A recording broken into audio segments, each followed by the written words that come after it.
everybody. Welcome to the Grow My Officiant Business podcast and YouTube channel. I hope you're having a fantastic day. Today, I'm talking to Keith Carson, the gentleman who wrote the foreword in my new wedding business marketing book, and this conversation is fantastic.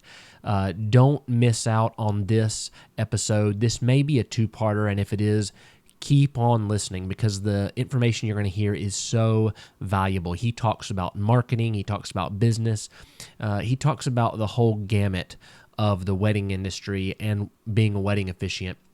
So don't miss out on that. Another thing is Keith is a very savvy business owner. He does this full time. He's done it for more than a decade. So you'll want to listen closely, take notes, and I hope you enjoy. We're going to kind of talk about being in this full time. Keith, I've had so many people this year, and we'll jump right in if that's okay with you. Yeah, whenever you're ready. So I've had so many people this last year, and me and you have talked on the phone a few times, say that they don't see how in the world you can do this business full time. They're just blown away that anybody is doing it full time. And I don't know what the wall is up that a lot of these folks have, but they come into it, and I guess they think the market is so saturated or something like that. But I try to explain to them, it's really not saturated with absolute professional people who do it correctly. It's really saturated with people who jump in and want to make a quick dollar and all that stuff. So I'm having to explain, and I don't even know if I should go this far, but I'm going to anyway. I had somebody reach out to me on my YouTube channel on Grow My Officiant Business, and they said, I just think the stuff you're saying is baloney. I don't think anybody could make a full-time income on this, and there's no possible way. I've been in this for a year, and I could have a hard time getting couples to pay me what I ask and all this sort of stuff. So me saying all that stuff to you, I want to get your take. First of all, before we jump in, I'll have an introduction and everybody will know who you are. So they'll know that you are a full-time officiant and you've been doing this for a while and you're professional. What is your take on everything I just said? I mean, I agree wholeheartedly with you. I mean, one of the benefits for me of being a full-time wedding officiant is, couples tend to call during the daytime. You tend to submit your online form from your website with an inquiry during the daytime or email you during the daytime. And I often get told by couples, you're the only person that answered the phone, or you're the only person that got back with me. So I make a very good living out of doing this full time. I own a beautiful house on 5 acres, and this is what I do for a living. I think it's one of those things you get out of it what you put into it. And oftentimes people that do it part-time, even good ones, are afraid to pull the trigger. They have that security blanket of another job, whether it's part-time or full-time, and they're afraid of, gee, what happens if I pull that trigger? Do I lose benefits? Will I lose money? How will I pay my bills? And it's one of those things you don't know, I think, until you really try. But it's working well for me, and I wouldn't have it any other way. So how long have you been doing this total, Keith? Coming up on 10 years. Wow. That's huge because, the economy has not always been the greatest. It's been up and down, but I tell people that this is something that you can pivot pretty easily as far as you've done all types of ceremonies. You've done Viking ceremonies and pirate ceremonies, Santa Claus. You've done all kinds of stuff. So it's something that you can pivot if you need to, but still stay pretty close to your professionalism and exactly what you are as a creative officiant. Is that correct? Yeah, that's correct. And I think the biggest problem that people have is, and not just in this profession, I see it in other professions, in the wedding industry and elsewhere. People start a business and they sit down and they wait for the phone to ring. When you should be out there doing marketing, you should be out there figuring out ways to grow your business. I found a great way to take my slower days and turn them into business. and it's worked incredibly well. I've never gotten a no answer, and I don't think what I'm doing is anything that anybody else can't do, but people aren't thinking of it. People either are lazy, or just don't have the knowledge of how to grow their business. I don't know what the reasons are, but if you market yourself, if you hustle, the business is there. There's couples getting married now, I think more than ever. I'm doing more weekday weddings than I ever had, and a lot of that has to do with the fact that the weekends are booked. You Yeah. know, we had a lot of people that during COVID that had to reschedule. Engagements continued. People started booking weddings again, and now they're all fighting for that Friday or Saturday, and finding that they're shut out from the venue they want or the vendors they want. So they're saying, "Hey, I'll do it on a Tuesday or a Wednesday or a Thursday." So it's not a weekend business anymore. You've got to build your business, and you've got to do it the right way. So when you first started, I know a lot of people are going to be listening to this that are first starting. What were the first few things that you did that you can, looking back now, see that they were really important, or maybe a few things that weren't really important that you needed to do something different? Yeah, I think as far as a wedding officiant, I think you have people that treat this as a side hustle.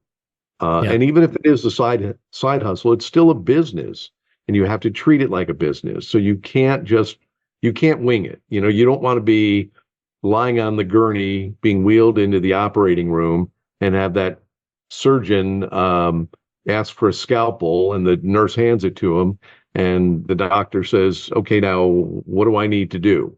Yeah. And I see that time and time again among wedding officiants. You have to do the research. You have to, find out, what your market will bear as far as fees. I mean, I've seen fees being charged anywhere from, a couple of $100s up to thousands of dollars for the same thing, depending on the market. So you've got to do all your homework. The worst thing that I see are officiants on different social media groups saying, "Hey, I just booked my wedding, my first wedding. What do I need to know?" Or how do I complete a marriage license? These are all the things before you ever even book a wedding that you need to do. Nobody is going to open a retail store and spend that kind of money and then just not have a clue of what's going to sell, what's not going to Yeah. sell, how much they need, how to operate a business. You have to treat this like a business. So for me, the name was very important. The logo was very important. So if you look at my logo, yes, it has a wedding look to it, has the word weddings in it, but it's very gender neutral. So Yeah. I'll see wedding officiants that have a logo which, have a male groom and a female bride, or a diamond ring that a bride would typically wear and a wedding band a groom would typically wear. And then they say, "Hey, yeah, I do same-sex weddings." Well, nothing about your name or your logo or your image says that. So care has to be taken into all of those things. Getting a website. I hear people say all the time, "Well, sometimes couples ask me how long I've been doing this." In the nearly 10 years I've been doing this, I may have been asked that question twice. Yeah. I think in all those years, it really doesn't matter how long you've been doing it, because people could be doing it as long as me and be horrible, and people could be doing it a week and be fantastic. So it's like, what are you worth? How good do you think that you are, to know, what to charge and how to market yourself properly. So, choose wisely in a name, get yourself a good logo. It's your image. Put together a nice website. Don't go to one of these freebie websites and build something that has ads and other things popping up on it. If you don't have the money, I understand. It's a tough economy right now for some. save your money. It's worth it. Do it right the first time. And when you've got everything, all your ducks in a row, only then should you be looking to book your first wedding, including what are the laws in your state and things like that. And people are just, again, they're being lazy, they're cutting corners. Not saying everybody, but I see a lot of this, and I hear, as you probably do, a lot of horror stories Yeah. From venues and other vendors about officiants. Yeah, no, absolutely. I do too. Yeah. And unfortunately, I don't think the people realize how much damage they can do until it's already done. They show up and they don't really know what they should do on the license or what they should say to make it a real wedding and make it a real marriage. And, after the fact, they find out and then they've hurt all of this time that they've put in the couple and they've kind of embarrassed them. And so I think what you're saying is like one of the most important things you can absolutely do. Make sure you've done all of your research and have all your ducks in a row. You said something a second ago, and we had a little training a few weeks ago, and somebody brought this up to my attention. They said, I've been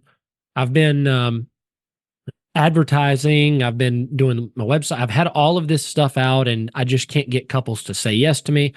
And then upon further looking into it, I noticed that on their website there was a plethora of things that they were doing. There was, you go to their website and it had a name that really didn't tell me it was an officiant. It was kind of a ministry name, and then it said, down on the page that they officiate weddings, but I had to dig for it. And then it also said they did counseling. It had a lot of things. Tell me about, because you understand the importance from logo to perception of the person when they first see your website. How important is it to be streamlined and teach people your message right away without having them dig through stuff? Oh, it's extremely important. I mean, people's attention spans are, very, very small. And, I get some things through Google Analytics and other Yeah. things that help tell me how long someone is on a page on my website and things. So I see oftentimes they're in and out. I'll get couples or a bride or a groom that will message me through my online form and ask a question like, what are your prices? Well, my prices and packages are clearly posted on my website. So what that tells me is that people are not spending a Mm. lot of time. They spend enough time to say, I get it. I know what this person does. Everything looks very professional. I'm interested. And that seems to be about it. So I was fortunate with my website because the woman who designed my website happened to have been a wedding officiant at one time and was Mm. also a someone who was incredibly talented in website design and search engine optimization and all of those things. So she got it. But I also shared my website with other people before I had to go live to make sure, hey, look, put yourself in the hat. I'm sorry, put the hat on of the bride or the groom, and does this answer your questions? And I think we as officiants or any wedding vendor need to wear two hats. Mm. We have to Mhm. wear the hat of the vendor, but we also have to wear the hat of the client. What is the client likely to ask? If I was this client, what would I want to know? And, what information would I be looking for? So you've got to kind of look at it from both sides. So same thing, when I felt that website was ready to go, it went live, and only when I felt it was ready to go. And it's always a work in progress. I'm always adding, pictures, blog posts and things, because the more you update it, the more often you update it, the higher it'll help your rankings on Google and other search engines. Yeah. And so from what you just said, the attention span thing is huge in my opinion, because when you go to your website, you see a wedding logo and people know what you just said. They know that you are a wedding officiant. But if you go to a site and somebody's name, they haven't named their thing anything weddings or officiant, and it's just so and so ministries, they might think it's a ministry or a church or something like that. And if it's not, on the first page that they do weddings, they're probably just going to leave and go look for another officiant. So, Yeah, you know, when they did that search, wedding officiant near me or whatever, if they list a city, there's going to be a list that comes up, and they're going yeah. to want to click on, several of them to get a good feel of, what looks good, what doesn't. So, I mean, on my homepage in big bold letters, it's got my name and says wedding officiant. So, Yeah. there's no mistaking, what I do. And I think the attractiveness of the site overall is really what draws people in. I've had many couples, I've had mothers of brides say, "Oh my God, we're on your website. It's beautiful," and things like that. So I look at all of this stuff, your name, your logo, your website, any marketing materials, brochures, flyers, all that. That's your image. It's you. With me, my name happens to be in the name of my business. So I like to say I stand by my name. My name is my reputation, and I want to make sure I put the best foot forward. So yeah, I love that. Kind of coming off of that, you just said your reputation. Obviously, your reputation has to be good with other vendors and venues, and you get a lot of your business from those. Probably, I put a small book out, like a free book called the Guide to Building Wedding Business Relationships a few months ago, maybe a year ago, but a lot of people have downloaded it, and some people get it and they're like, well, this is really simple. I don't know why I need to be told to go build relationships with vendors and venues. But then when I ask people, well, how much of your business comes from venues and other vendors? Well, none. Like, well, hello. How much of your business comes from venues?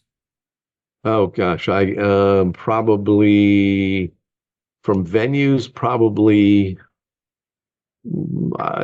easily 50% Wow. of my business, and I also have a good portion that comes from other vendors. Wow. So here's the thing, you know I don't want to work harder. I want to work smarter. So anybody that's looking to book a wedding vendor, photographer, whatever, the best thing that can happen is somebody said, use so and so. They're amazing. Those referrals mean more than just finding you on the internet in a directory or whatever. Because they know that, gee, if the venue recommends Keith or this photographer recommends Keith, and Keith doesn't do a good job, I'm not going to be mad entirely at Keith. I'm going to be more mad at the venue or the vendor. It's their reputation because they recommended this individual. So, when they recommend you, people know they've obviously worked together. They work well together. They have a good relationship. I'll still do my homework, but that reputation, that relationship goes such a long way. Yeah. What are your favorite ways to market? Or I know right now you get most word of mouth and things like that, but back in the day, was that your favorite way of marketing? Just talking and getting word of mouth from referrals? I did things like go to Chamber of Commerce meetings, Hmm. business card exchanges and things like that. I don't think early on that did much for me and Right. and things like that. But I had this brainstorm one day. Again, doing it full time, it makes it easy. So, I on Monday, I sit in the office and, I'm doing all the paperwork, signing and completing all the marriage licenses from the weekend, and I'm getting ready to write scripts and things like that. So, again, I'm not doing weddings every day of the week, but I usually do, two, three, four during the week plus the Wow. weekends. So I'm doing about, I do about, 10 weddings, 12 weddings a month, Yeah. which is good. Some more, some less, depending on the time of year. But I realized that, I've got this time free during the week. So I started reaching out to different venue owners, introducing myself, and I would do this in an email or a phone call and say, my name is Keith Carson. I'm a wedding officiant. My company's called Keith Carson Weddings. Oftentimes, I have couples that will ask me for a recommendation. Whether it's a photographer, a florist, a caterer, but oftentimes it's a venue. And I just realized I've never done a wedding at your venue. I would love to set up a time that's convenient, come out and take a tour and become familiar with your place. I've never had anybody say no. And I did six when I first tried this. I did six inside 1 week, and I walked out of six venues on the preferred vendor list. Wow. Now, as established as I am, about 2-3 weeks ago, I did the same thing with three venues that I had not heard of. One actually recommended me, and when I called her saying, hey, how did you come to recommend me? She said, oh, I just did a Google search and found you. And then just, went to meet with her. But three more walked out on the preferred vendor list. And here's what I'm hearing from these venues. They're getting officiants that are asking to be put on the preferred vendor list, but they're doing it in an email or a phone call. Yeah. Nobody is going to take that kind of chance when they've not met with you, not talked with you, not seen how you operate, how professional or unprofessional you are, what kind of job you do.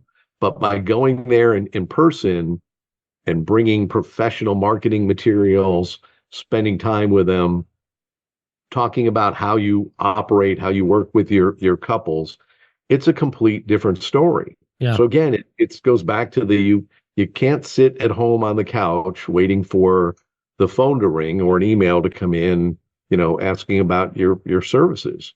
And it's great because I've got this whole sales force out there of venues and other wedding vendors.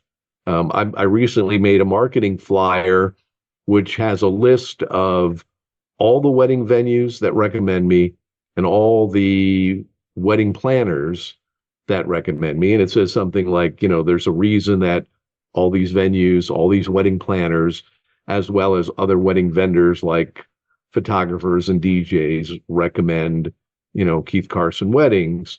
And it's got that whole list. It's got a little graphic at the bottom that shows that I have all 5-star reviews on Google and I have all 5-star reviews on Facebook. And it very simply asks, can I add you to the list? And that's Wow. one of the things that I bring with me. And they look at this and they say, these are some impressive looking, venues that they respect. And it's not real hard, but you've got to make the effort. You've got to go out there and do it, but it's worth it. Yeah, I love that you brought that up because I preach this to people that I talk to about building relationships. That little booklet that's been out for a year and people can get for free literally talks about getting off of your butt and meeting people at their venue. You just clarified so much, Keith. I wish you knew. I have talked to people and said, but going in and meeting the person and scheduling a time to meet them, no venue is going to turn you down. They're never going to say, no, you can't tour my venue. And then you have the opportunity to give them your stuff, build a relationship, and add that person to a list. Even if they don't add you then, you'll build that relationship and they will add you, like you said, when they get to know you. So that is huge. And I have referred couples to these venues. Right.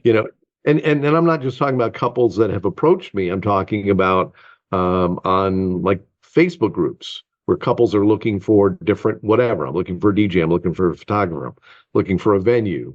And if it happens to be in somewhere of an area that I'm familiar with, I'll ask them, Do you want your ceremony and reception at the same place? You know, you're looking for inside, outside, combination, all those things, and then I'll recommend places, and they've booked them. So it's a two-way relationship between you and that, you know, and that vendor. I did a wedding at a venue that recommends me all the time. I'm there every month Wow. doing weddings, and the wedding planner, the couple wasn't from this area, so the wedding planner they hired was in the Orlando, Florida area, and she happened to recommend Orlando vendors for everything: photographer, the violinist, the DJ, the florist, the caterer. I mean, everybody was from Orlando. And when it came to the officiant, she told them, she said, "Listen, you know, you probably want to go with someone local, or, you know, if you book someone from here, they're going to charge you a travel fee and things like that." So the couple asked the venue. The venue said, you know, "This is Keith. He's our preferred wedding officiant." They ended up booking me. Everything went incredible. The wedding planner, who I'd never worked with before, asked me for my card. The DJ said, "You know what?" He said, if you were in the Orlando area, he said, doing the job you do, you'd be making six figures." Wow. Straight up honest face. He says, "I do a lot of weddings." And he said, "I've seen a lot of officiants." And he said, "The way you handle everything, conduct everything," he said, "you could easily make, you know, six figures." But it's also one of the reasons why I get to the wedding an hour in advance, Yeah. so I can have that time to talk to the photographers, to talk to the DJ, the musician, the venue owners, the wedding plan, whoever's there. I get their ear and talk to them. Photographers, it are amazed when you go up, and my typical spiel is, I'll go up, I'll introduce myself and tell them, you know, I understand, I know you're professional, so feel free to shoot wherever you want. It won't bother me. If there's something special, like they're going to do sand blending or, you know, unity candle, I'll tell them that, you know, and where it's going to be. Or I'll tell the DJ, you know, while they're pouring sand, it can be slow. Can you put on an instrumental, you know, piece of music? So I go over everything with everybody. With the photographer, I'm still shocked when I tell them, by the way, when I tell them they can kiss, I will step out of your picture. And they look at me like, you know, you're an angel sent from heaven. And it's just, well, it's common sense. But Yeah. yet there are wedding officiants that do not get out of the, you know, don't get out of the shot. I've had some say they've actually refused to get out of the shot. Oh my gosh. So, but by doing all this, by being professional, and again, those relationships, even if it's just for a few minutes, it gives everyone peace of mind, and you don't know what kind of business it's going to get you in the future. Yeah. That's so good. It's funny because I've had the same reaction before. I'm like, do no officiants move out of the way? I don't know what's going on here. I don't Like, know. It's so crazy. But I have heard from photographers and asked them when they said that, I'm like, what have you experienced that? And they say the same thing you just said. They're like, there are some, I don't know, maybe they're religious minister or whatever, but they think they're too important and they're not going to step aside. And I'm like, this is crazy. It's their day. it's about the two of them, not the three of us, is what Exactly. I always say. I mean, I had one photographer said, "I've been doing this 10 years." He goes, you're the first officiant who ever came up to me and said, "I will step out of your Ah, picture." that's He goes, so I always, sad. I always have to ask." Now, that doesn't mean that the officiant always says, you know, "Oh, okay," or, you know, whatever, or, you know, "Okay, if you want me to." Right. But no one, he said, in the 10 years he's been doing weddings, has ever said, "By the way, I will get out of your picture." And that right there, to everyone listening, no matter what part of the wedding industry you're in, is how, I mean, it shows you that most people in this industry are not treating their business like it's $1 million business. They're not there all the time early, and they don't treat the schedule like they need to stick to it no matter what, like it's going to cost them their living. They don't treat it like that, and that's obvious right there. If they, I mean, I'm in North Carolina, you're in Florida, and we've had the exact same experience where people are not doing something so basic and respectful. It should be part of your conversation with the couple and the photographer and everybody. Everything should be thought through, but it's not. It's just the way it is in this industry. And I don't know why it's like that, but it doesn't matter what sector it is. I've met planners that are all over the place, that are late, that, it's like they don't know what they're doing. Like they started this yesterday. I've met photographers, I've met officiants.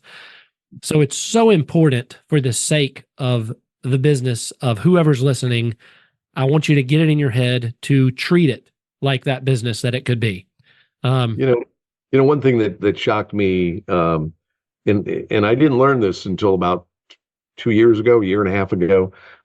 So we all know that a friend or family member, can officiate a wedding and often does. But I did not know until I read this, like I said, a year and a half, 2 years ago, that it said 52% of weddings are officiated by a friend or a family member. That means the majority of weddings are done by someone other than a professional. So, and that's important, because that's a lot where the horror stories come from. A venue I went to, and I showed up and I greeted the owner, and she just looked at me and said, "Thank you for listening today. Head on over to part 2, which is the next video."